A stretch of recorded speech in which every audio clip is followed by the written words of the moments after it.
இந்த வீடியோவில் NMMS exam 2025 நடந்த எக்ஸாமுடைய மேட்டில் 66 to 70 உள்ள கொஸ்டின் தான் பார்க்க போகிறோம். கொஸ்டின் ஆன்சரை கொடுக்கப்பட்ட விவரங்களை படித்து கீழ்காணும் வினாக்களுக்கு விடையளிக்கவும். குமார் என்பவரிடம் ABCD மற்றும் E என பெயரிடப்பட்ட 5 வெவ்வேறு எடைகளை கொண்ட பளிங்குகள் உள்ளன. பளிங்கு கற்கள் இருக்குது. என்னென்னா ABCDEன்னு 5 பளிங்கு கற்கள் இருக்குது, வெவ்வேறு எடையில் இருக்குது. ஏயின் எடை பியின் எடையை போல் பாதி மடங்கு. அப்போ ஏங்கிறது B/2 நம்ம வச்சுக்கிறோம். ஓகேங்களா? அடுத்து பாருங்கள், பியின் எடை, ரெண்டாவது பியின் எடை சியின் எடையை போல் 1.5 மடங்கு. பியின் எடை சியை போல் 1.5 மடங்கு. இப்போ பி நம்ம எழுதுகிறோம், பி 1.5 மடங்குனா 1.5 அப்படி போட்டுறோம், 1/2 1.5 மடங்கு. இது எப்படி எழுதலாம்னா 1 2 பெருக்கணும், 2 2 2 3/2 பி ஈக்குவல் டு 3/2ன்னு 3/2 சின்னு எழுதிக்கலாம். பி சியோட 1.5 மடங்கு. அப்போ பி 3/2 வந்துடுது. நம்ம பி இப்போ ஏயை கண்டுபிடிக்க போகிறோம். பிக்கு நம்மளாம் 100ன்னு வச்சுக்கிறோம். அப்போ ஏ என்ன இருக்குது? ஏ B/2 தானே, பியில் பாதி தானே ஏ, பியில் பாதி 50 கிடச்சிருச்சு. ஏ 50 கிடச்சிருச்சு. அப்போ பிக்கு 3/2C நம்ம கண்டுபிடிச்சிருக்கோமா? இதில் இந்த பிக்கு பதிலாக 100 இங்கே ஏற்கனவே வச்சுருக்கோம். நம்ம இந்த 100 இங்கிட்ட போட்டுட்டிங்கன்னா 3/2Cன்னு இருக்குது. இந்த 2 இங்கிட்டு போனால் 200 ஆயிரும். இங்கே 3 சீன் இருக்கும். அப்போ சி வேணும்னா இந்த 200 டிவைட் பை 3ன்னு போட்டிங்கன்னா 66.66 வரும் வகுத்திங்கன்னா. இப்போ 200 வகுக்கிறது எப்படின்னு தெரியும் பாருங்கள். 2 3 வகுக்க முடியாது. 20ல் 3 6 வாட்டி 6 3 18, மிச்சம் 2 திரும்ப 20, 6 3 18 ரைட்டுங்களா? புள்ளி வச்சுட்டு இப்படி போனீங்கன்னா 66.66 போயிட்டே இருக்கும். அதனால் 66.6 வச்சுக்கிறோம் சி. அடுத்து பாருங்கள், சி ஆனது, திரும்ப சொல்கிறேன், சி ஆனது டியை போல் 2 மடங்கு. அப்போ சிக்கு பதிலாக நம்ம என்ன எழுதுகிறோம்?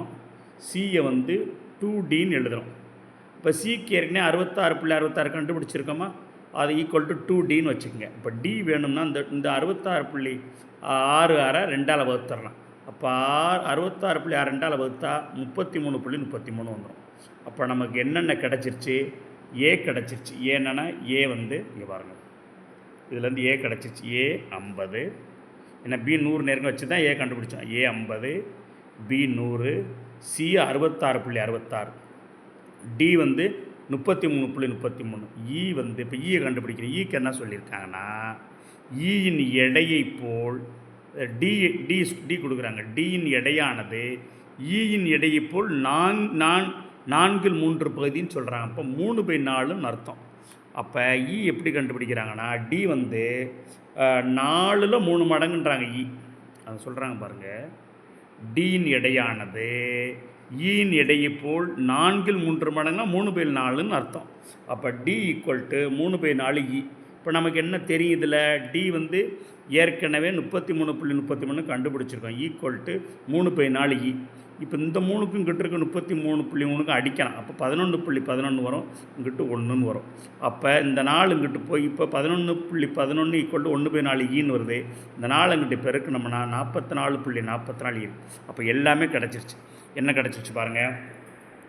ஏ 50, பி 100, சி 66.66, டி 33.33, இ 44.40 எல்லாமே கிடச்சிருச்சு. இப்போ ஈஸியாக கொஸ்டினை எல்லா கொஸ்டினும் அழகாக நீங்கள் அட்டன் பண்ணிடலாம். இப்போ 66 பாருங்க, எடைகளின் அடிப்படையில் நடுவில் இருக்கும் பளிங்கு எதுன்னு கேட்டிருக்காங்க. அப்போ நம்ம கரெக்டாக வரிசையாக ஏறு வரிசையில் எழுதி வச்சுக்கோங்க. ஏறு வரிசையில் எழுதினா தான் நான் நடுவில் இருக்க எதுன்னு கண்டுபிடிக்க முடியும். அப்போ ஏறு வரிசை சின்னது எவ்வளோ இருக்குது? 33.33 தான் சின்னது டி, அதை முன்னாடி எழுதியாச்சு. அடுத்து 44.44 எது? அடுத்து இ எழுதாச்சு இங்கே. அடுத்து உள்ளது 50 ஏ. அடுத்து இது சி 66.66. அடுத்து பி 100.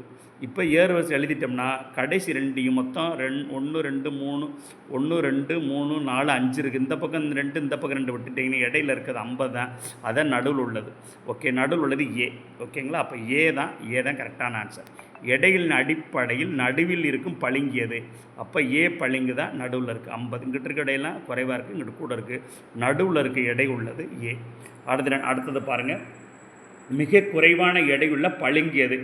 இதில் நம்ம 1 2 3 4 5 வரிசை எழுதிட்டோம்ல. மிக குறைவானதுன்னா 33.33 தானே. அப்போ டி, மிக குறைவான எடையுள்ள பளிங்கு டி. அடுத்து பாருங்க, அதை 68ல் 5 பளிங்குகளில் மிக அதிகமான எடையுள்ள பளிங்கு எது? இந்த 4 எல்லாம் கண்டிப்பாக அதிகமானது 100 தானே. அப்போ பி தான் மிக அதிகமான எடை உள்ளது பி. அப்போ இந்த ரெண்டாவது ஆப்ஷன் தான் கரெக்டு. பி தான் கரெக்டானது, கரெக்டான ஆன்சர். அடுத்து 69க்கு போவோம். ஈயை விட குறைவான பளிங்கு எது? ஈயை விட குறைவான பளிங்கு, ஈயை பாருங்கள். இப்போ ஈன்ற எவ்வளோ இருக்குது? 44.44. குறைவான உள்ளது 33 தான், டி தான். அப்போ ஈயை விட குறைவான பளிங்கு டி. ஓகேங்களா? அடுத்த ஆன்சரு 70 ஏயை விட அதிகமாகவும் பியை விட எடை குறைவாகவும் உள்ள பளிங்கு எது? ஏயை விட கூட இருக்கணும், பியை விட குறைவாக இருக்கணும். ஏயை பாருங்கள், ஏ எவ்வளோ இருக்குது? ஏ 50 விட கூட இருக்கணும். எதை விட குறையாக இருக்கணும்? பியை விட குறைவாக இருக்குன்னு சொல்கிறாங்க. ஏயை விட கூட இருக்கணும், பியை விட குறையாக இருக்கணும். ஏயை விட கூட இருக்குது எது? ஏ 50, அதை விட கூட இருக்குது 66. பியோட குறைவாக இருக்கணும். அப்போ சி. இதுதான் ஏ விட கூட இருக்கிறதும் பியோட குறைவாக இருக்குது 66.66 தான். அது சி. ஓகேங்களா? சி தான் கரெக்டான ஆன்சர். ஓகேங்களா? அதனால் சி. அப்போ முதல்ல நீங்கள் கரெக்டாக நம்ம பிக்கு முதல்ல என்ன வச்சுக்கணும்? 100ன்னு வச்சுக்கிட்டு ஏயை கண்டுபிடிக்கணும். அடுத்து சியை கண்டுபிடிக்கணும், டியை கண்டுபிடிக்கணும், ஈயை கண்டுபிடிக்கணும். எல்லாம் கண்டுபிடிச்சி ஏறு வரிசையில் எழுதிட்டிங்கன்னா அந்த கொஸ்டின் பூரா ஈஸியாக அட்டன் பண்ணிடலாம். தேங்க்ஸ் ஃபார் வாட்சிங் மை சேனல் NMMS வீரவணன். ஓகேங்களா? சப்ஸ்கிரைப் பண்ணுங்கள், புரியலைன்னா கமெண்ட் பண்ணுங்கள். தேங்க்ஸ்.